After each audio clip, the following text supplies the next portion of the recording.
SkillUp English. To speak with confidence, lead with excellence.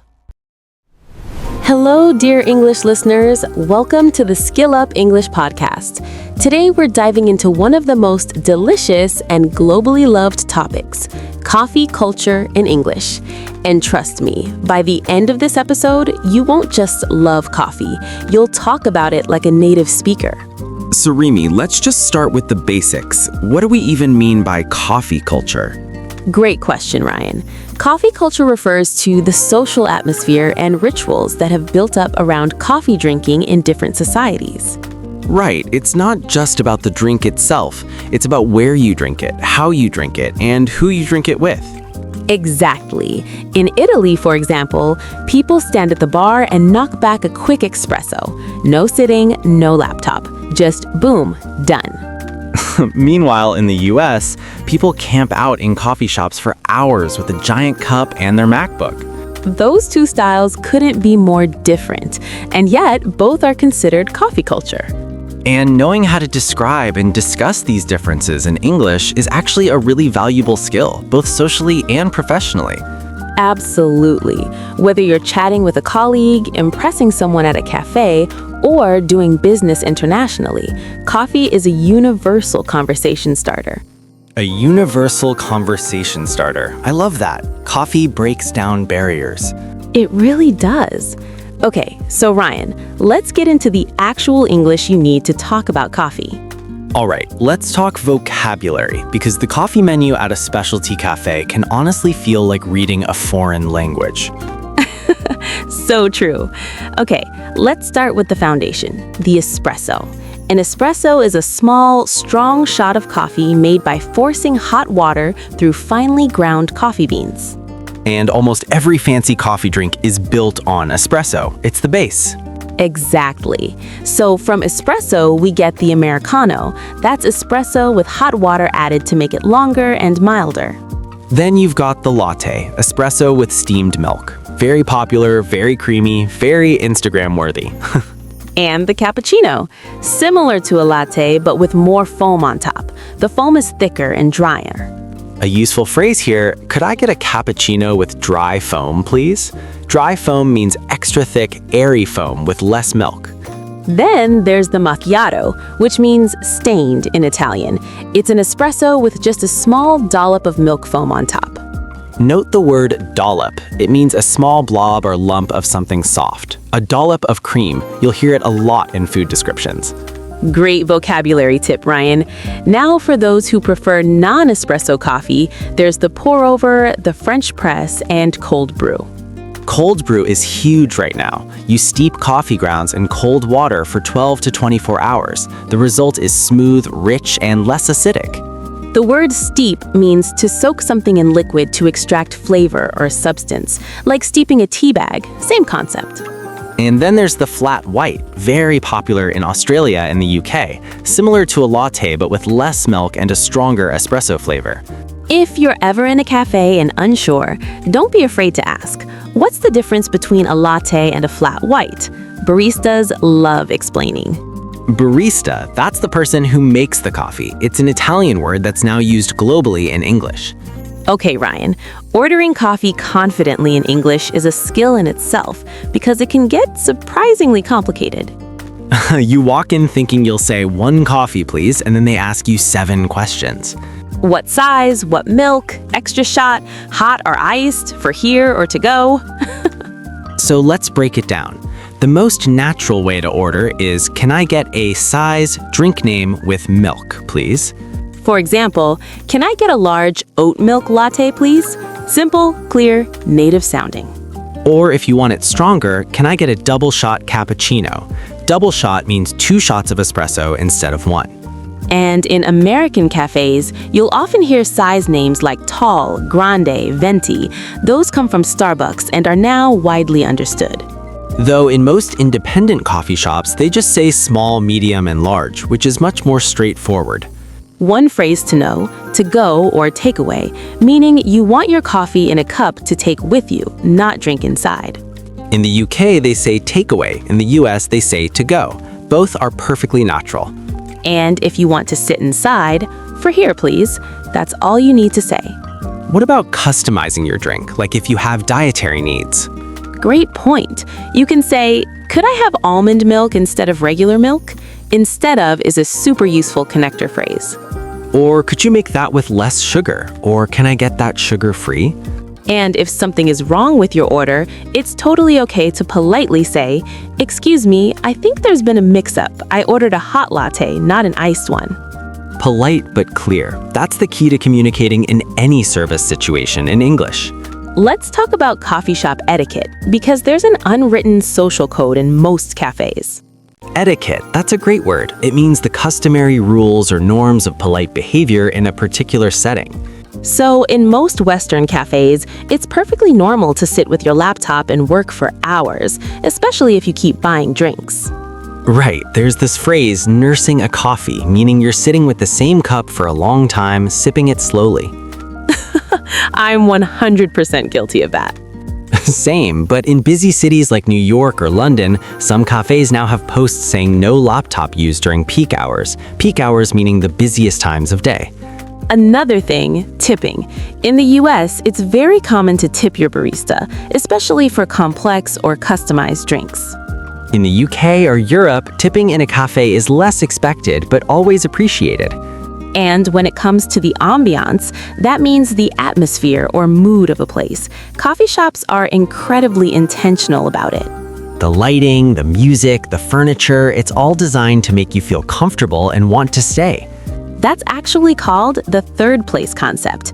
Your first place is home, your second place is work, and your third place is the coffee shop, a social space between the two. That concept was popularized by Starbucks in the 90s, and it completely changed how people thought about cafes. And it's why so many people feel genuinely attached to their favorite local coffee shop. It's like a second home. My local, that's a British phrase for your regular neighborhood cafe or pub. I'm heading to my local for a coffee. Okay, this is one of my favorite parts. Coffee has given the English language so many amazing expressions. Oh, for sure. Let's start with the big one. Wake up and smell the coffee. This idiom means to stop ignoring reality and pay attention to what's actually happening around you. Like, he kept thinking the project was fine, but someone needed to tell him to wake up and smell the coffee. Then there is coffee talk, which just means casual, relaxed conversation, usually over a cup of coffee. Let's have a coffee talk about this sometime. It implies an informal, friendly discussion, not a serious meeting. What about a shot in the arm? That comes from the idea of getting an energy boost, like a shot of espresso. That new investment was a real shot in the arm for the company. It means something that gave a boost or fresh energy. Love that one. And then brewing, which literally means making coffee, but it's also used figuratively. Something is brewing. It means something is developing quietly, often something dramatic or tense. There's trouble brewing in that department. Beautiful, vivid language. And one more, grounds, which literally means the coffee residue left after brewing, but also means reason or basis. On what grounds did they make that decision? Same word, completely different context. English is wild. Absolutely wild and absolutely wonderful. Let's travel a bit because coffee culture looks so different depending on where you are in the world. Italy is often considered the birthplace of modern espresso culture. Coffee there is quick, strong, and almost ceremonial. Ceremonial, meaning it has a kind of ritual or sacred quality to it. You don't mess with an Italian's espresso order. Don't even think about ordering a cappuccino after noon in Italy. That's a breakfast drink. Ordering it later is considered odd. Meanwhile, in Ethiopia, the birthplace of coffee itself, there's a traditional ceremony where coffee is roasted, ground, and brewed fresh in front of guests. It's a sign of respect and hospitality. The Ethiopian coffee ceremony can last hours. It's deeply cultural and meaningful.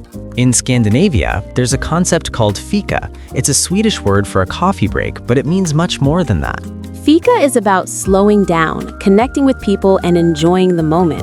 It's practically a national institution in Sweden. And in Japan, there's an incredible cafe culture called kisaten. These are quiet, traditional coffee houses focused on craft, silence, and quality. Very different from a loud, bustling American coffee chain. Each culture brings its own values to the coffee experience. And in the UK, though they're famous for tea, the specialty coffee scene has absolutely exploded in the last decade. Cities like London and Edinburgh now have world-class independent coffee shops that rival anything you'd find in Melbourne or New York. Melbourne, Australia, by the way, is often called the coffee capital of the world. The flat white was actually invented there.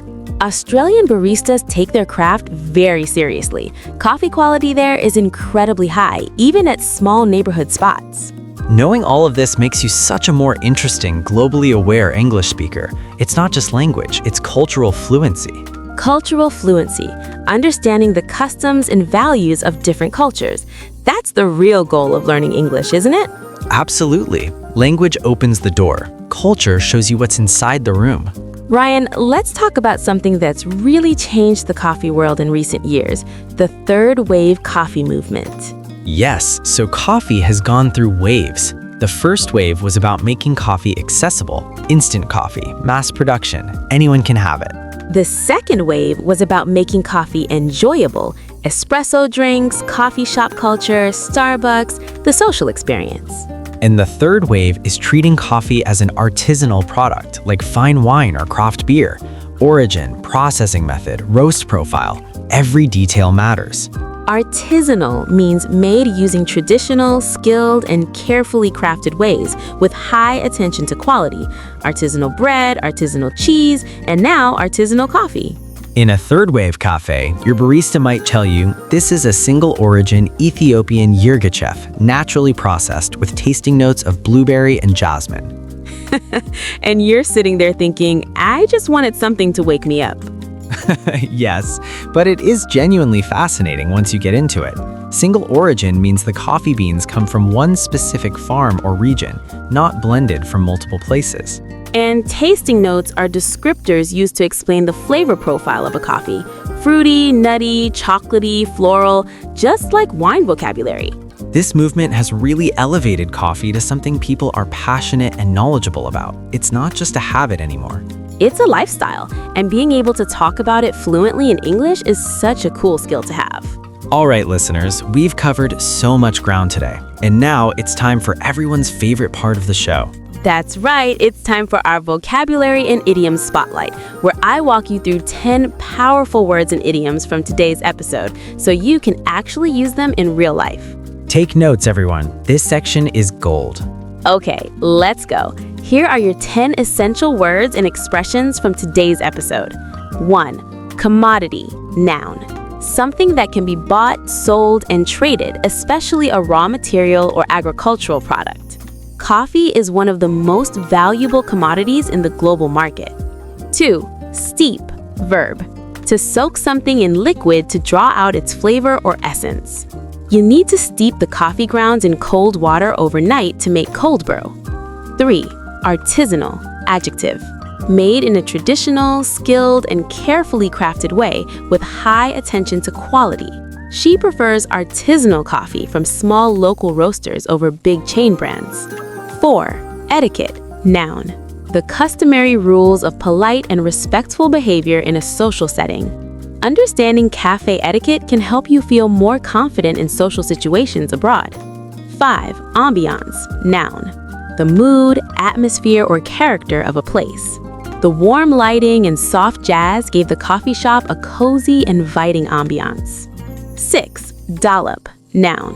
A small, rounded blob or spoonful of something soft.